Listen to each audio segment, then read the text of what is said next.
We just living for the good times. Nothing better than the good times. We just living for the good times. Nothing better than the good times. Say living for the good times. We're living for the good times. Got it all.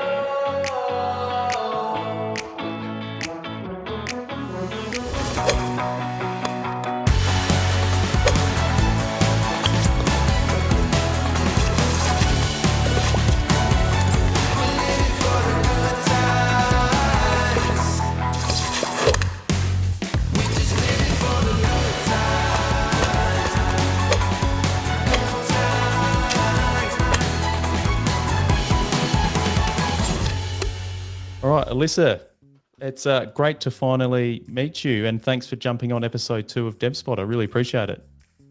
Thank you so much for having me, actually.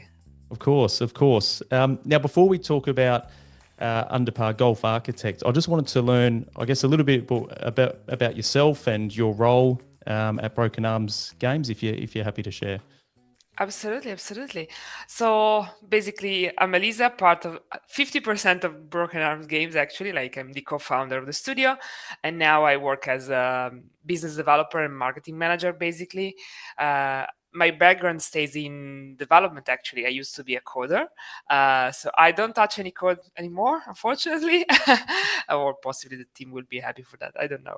But yeah, now I mainly handle the relationship with other companies, with the platforms, and I handle all the business development side of the studio. So try to find some deals, try to secure funding for the studio, and those kind of things. Yeah, that's basically my role and my day-to-day life. So, when was the inception? So, when did you guys start as a studio? Because I believe this isn't your first game either. No, no, no, absolutely. You're right on that. 100 Part is not our first title, it's not our first rodeo. So basically, we started almost 12 years ago. The whole idea started from my business partner, from Eve, that is not here with us, unfortunately, today. He wanted to develop video games, like he was super passionate about it. As he always says, he has two main passions. One is wine and the other one is video games. We studied together at university, then we moved to Torino. We are based in Italy. We moved to Torino for work. We were actually both working as developer in other companies, basically. And then during the evening and the nights, we started developing games, our own little project. We are talking about 2011, 2012 mainly, so it's a Oh, long time ago. yeah. Still Flash games, or the first iPhone and iOS games, I would say. Um, then a lot, I mean, I think we've been around a lot. Like, we lived a year in Australia, we did a startup accelerator there, then we got back home. Like, the studio started officially in 2017, but from that starting moment until 2017, we just did a lot of freelance work for other companies, developing games for others. Then in 2017, we started working with one of the major Italian development studios as their mobile department, basically. The studio and the whole Broken Arms Games experience started as a mobile game developer. And then in 2018, 2019, we slowly transitioned to PC. We were looking like, we had the idea there was something there that we can give something back Yeah. to the world, and maybe possibly create our own titles. And there we started working on 100 Days Winemaking Simulator, our main PC title, the main successful one. We had a couple of releases before that. Uh, Card game, a twin stick shooter. Like, we've tried many genre and many spaces. We had to experiment a little bit before understanding that management and sim was our space, basically. Yeah. Yeah, and I think that's why I was so interested in obviously catching up with you guys. Is I love playing golf. I'm a hack. I'm terrible, but it's something that I like to do every 2 to 3 weeks. And apart from gaming, golf and wine are my two big interests. So you've definitely got my attention. And it was only this morning, actually, I was actually having a look at a live broadcast, and my wife came to have a look at what I was looking at. And I said, I'm actually catching up with Elisa, and I'm going to be talking about Under Par. And we were watching it, and she said, "Oh, you know what? This reminds me of Zoo Tycoon, which I used to sort of play."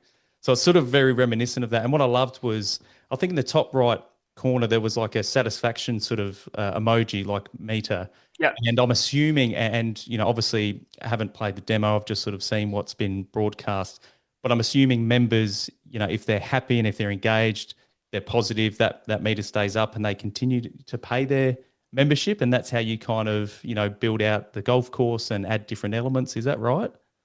Absolutely, absolutely. You totally got the Good. the whole idea of the game. So yeah, and your wife was right. Like the main inspiration is the old Tycoon game. So um, Zo Tycoon, Roller Coaster Tycoon, but then also the more like the latest wave of those games, like the 2 Point series, 2 Point Hospital, 2 Point Campus. But basically, the idea of Under Par started in a moment where we were like, okay, we had this technology to develop mainly management and sim, and we were looking into spaces in genre that were a little bit untapped in the market, and one was golf. And actually, looking at Reddit, for example, or other social media, we discovered that a lot of people were missing one game from the early 2000s, that is Sid Meier's Sim Golf. That is a kind of a one of those hidden gems that are like they are basically not available at the moment because it's abandonware mainly. You have to emulate it on the current Windows in order to make it run. So we started from there, and you're totally right on the gameplay aspect of it, because it's basically the game revolves around designing and managing a golf course. But in order to like, beside designing the holes and the facilities and all those kind of things, you have to make your NPCs golfer happy. They all have different statistics and different needs, requirements. You have to, as a player, you have to fulfill as much as possible those, so that the NPCs will still be member of your Yeah. golf course, and basically pay the membership, get higher tiers of membership from silver to gold and platinum. So they pay a higher membership, and you basically earn from the process, and you keep iterating on your golf course. Yes. I love the concept. When I think about it, it's a concept which I believe would have taken some time. And being an indie studio, often there's some really positive moments, or things to really celebrate as a studio. But I can imagine plenty of challenges as well. Yeah, absolutely. I mean, uh, we are a small studio now. We are in 12. When we started the company, we were just 6. So we grew in the process, and yeah, it's definitely challenging for a small studio like us investing on a completely new and proprietary IP at the same time. Like we like it's hard to get to know be known out there. It's hard to get visibility, but on the other hand, like what we discovered with our previous title is that community is key for us. So Absolutely. Yeah. we and because we are doing everything internally, we are really hardcore tech team. So we have a lot of our tech inside the game.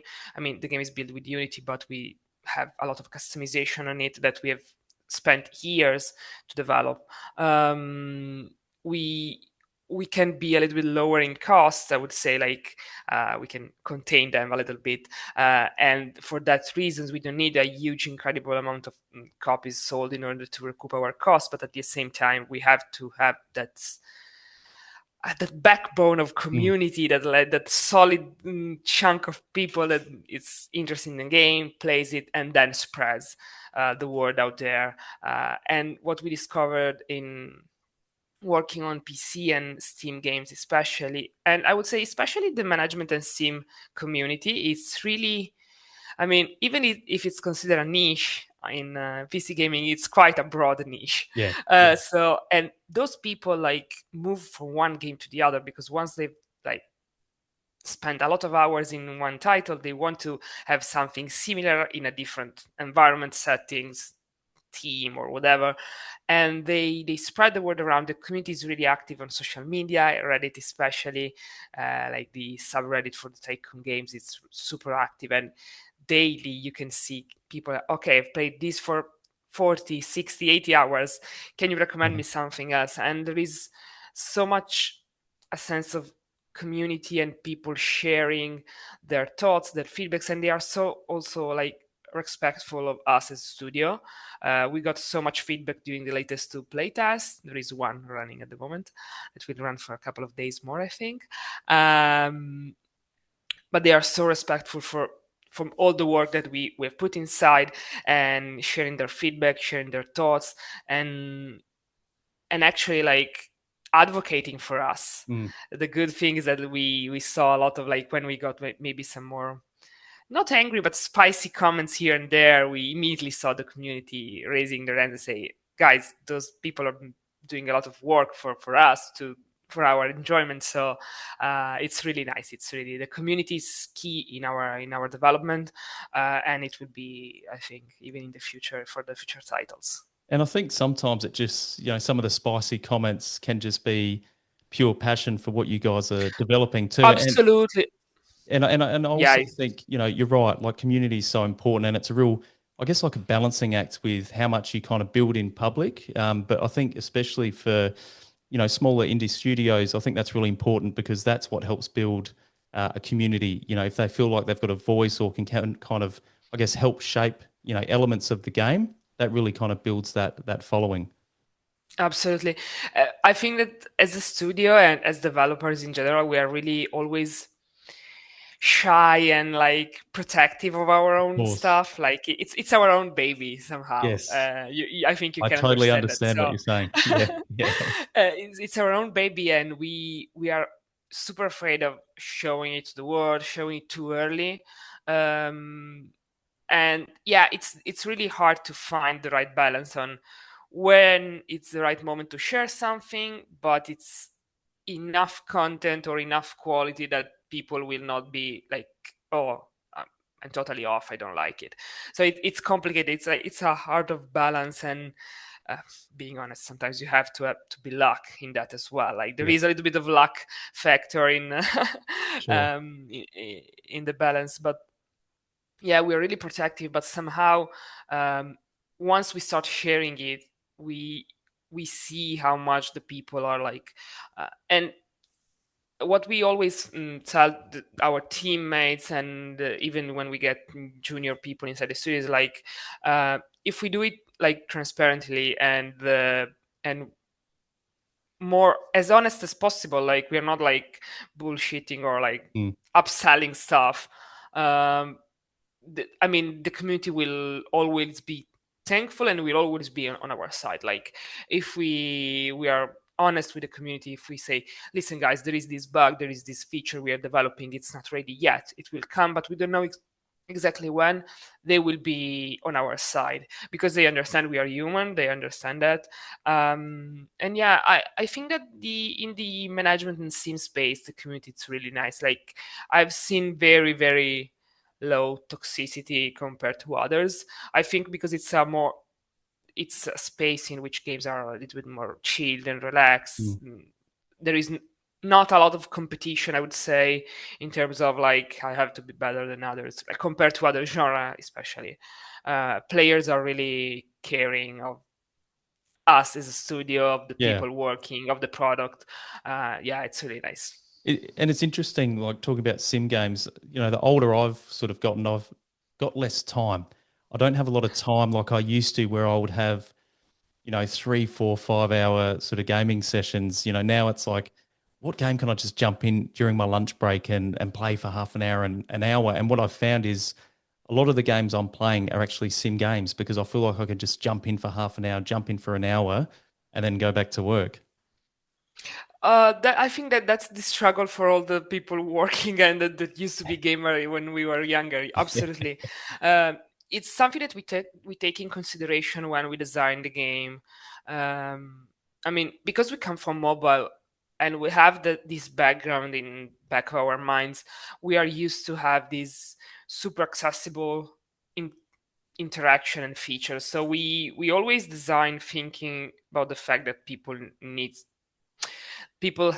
must get into the game as easy as possible and without like reading for 3 hours and having like possible instruction on it. So sometimes it doesn't happen. I'm really sorry for that. Sometimes things don't get as planned, but we try as much as possible to make sure that our game have a really smooth curve and a smooth accessibility so that people can jump in for half an hour, because you are right, like we are all super busy with life, with families, with work, Yep. unfortunately.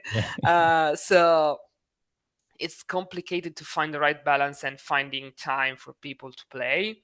On the other hand, like we try to build experience and games, and I think that Underpar would be one of those that can, like, you can play it for half an hour, 40-minute session, but then you get in a week or 2 weeks later because you had life happening, and you're still fresh, you still know what to do and where you are at, and maybe you can spend 40 hours in without like feeling too much pressure on you and stuff like that. So yeah, it's again, it's balanced, it's Yeah. complicated, it's not as easy as it seems, but like, yeah, I think that accessibility plays a huge role in the designing games like that.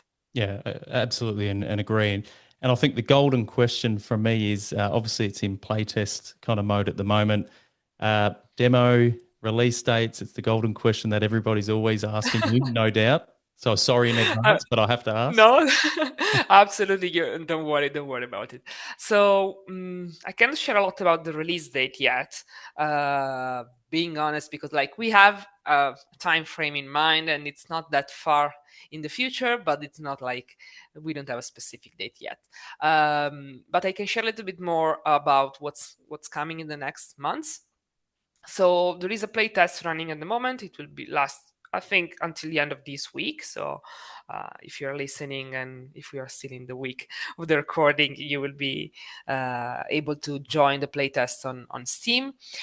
We will have a demo and a couple of events where the game will be publicly playable for players coming soon, like soon in the reason of autumn fall for the northern hemisphere for us. So in a couple of months you will start to see the demo announcement and a couple of other things, not only on PC, not sharing a lot more than that, but like not only on PC, so even console player will be able to play it on a specific console. But definitely, if you are listening to this podcast and you're interested in Underpar, like, you can follow us on Twitter/X at Broken Arms Games, and also join our Discord community or our subreddit Underpar Game.